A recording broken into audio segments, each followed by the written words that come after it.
and they just got this moved onto the emergency list.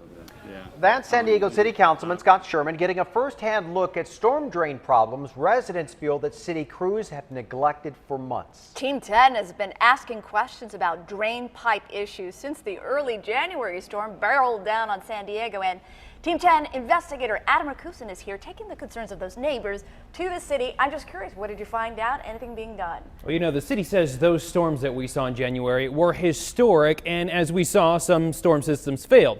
They argue crews have been out at the San Carlos neighborhood the councilman was touring, along with other problem areas across San Diego. But residents are questioning why the repairs are taking so long.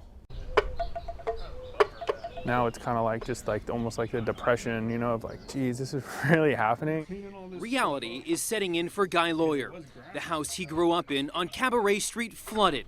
Years of memories washed away. You know, we haven't even had a time to really sit down to figure out what we've lost. The downpour earlier this month overwhelmed an already damaged storm drain in Lawyer's backyard. The pipe broke, sending water rushing toward his home and the homes of his neighbors. The water actually was like coming up to this window. Lawyer says he pleaded with the city to fix the pipe. He gave Team 10 emails that show his communications with the storm water department.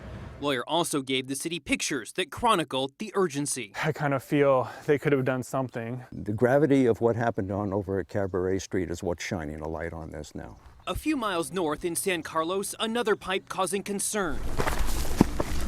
Stephen Luby showed us the gaping hole in the hillside. So we think there's a break in the storm drain that's causing this to look. Luby says he and his neighbors submitted service reports to the city in September, then again in October. They've got the emails to prove it. City crews have been out and worked on the area. But here's what it looked like during the downpour earlier this month. What happens if it just totally blows out? And unfortunately, we had a catastrophic flooding event, but the rest of the city fared very well. Bill Harris is with the city of San Diego.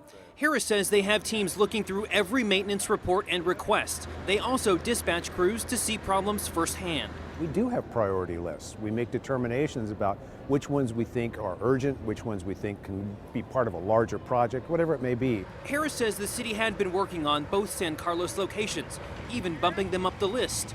He called the situation on Cabaret Street an anomaly, saying it was a catastrophic failure of a pipe. Until the storm hit, crews believed the pipe might hold up.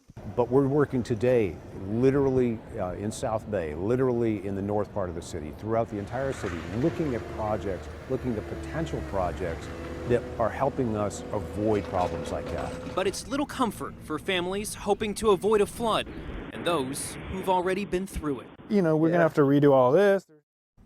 And the pipe that broke, city crews did come after the rain and make temporary repairs. As far as the hole on Wayland Drive, after conversations with their councilman, we know that that project is on the emergency repair list. The city says they do have other emergency items in town, and there are some contracting things that are going on. All right, I like how they rephrased it as a catastrophic flood event, but that's El Nino. The season has just begun. It is just beginning, and they want to make sure they're asking people if there are issues that they're noticing to make sure that they call, make sure that they tell them. They will be hiring contractors, going out and taking a look at all of this. They want to make sure they avoid anything happening. Yeah, that video was quite crazy. Yeah. All right. Thank you, Al.